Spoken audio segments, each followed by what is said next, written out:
Hello বন্ধুরা, আজকে বানাবো বাটা মাছের ঝাল। এই যে আমি চলে এসেছি কিচেনে। টিস্যু পেপার দিয়ে মাছগুলো প্রথমে আমি শুকনো করে নেব, তারপরে এটাকে আমি ছুরি দিয়ে ঠিক এইভাবে কাট লাগিয়ে দেবো। দেখুন কীভাবে কাটগুলো লাগাতে হয়। এই যে আমি কাট লাগিয়ে দিচ্ছি। এই যা সরি, আমি মাছগুলো ঠিক এইভাবে কেটে নেব।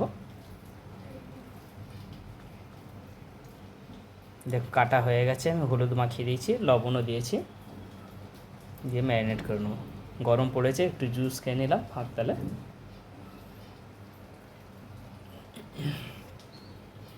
জুসটা খাওয়া হয়ে গেছে।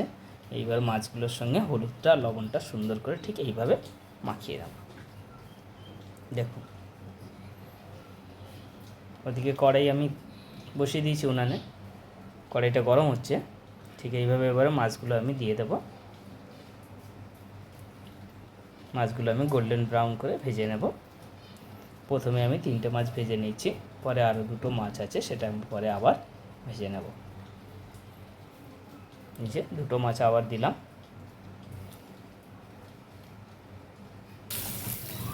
মাছ আমার ভাজা হয়ে গেছে। বাকি তেলে শুকনো লঙ্কা, কালো জিরে দিয়ে দিলাম। এরপরে দেবো পেঁয়াজ। পেঁয়াজটা হালকা ভাজা হয়ে গেলে এর উপরে দেবো টমেটো আর কাঁচা লঙ্কা। টমেটো কাঁচা লঙ্কা ভালো করে ভেজে নেওয়ার পরে ওর উপরে দেবো পোস্ত সর্ষের পেস্ট।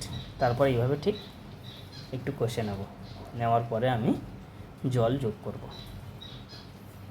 জল দিয়ে দিলাম। একটু হালকা ফুটে উঠলে মাছগুলো আমি ঠিক এইভাবে পরপর দিয়ে দেবো, সুন্দর করে দিয়ে দেবো। তারপরে আমি ঢাকনা দিয়ে ঢেকে দেবো।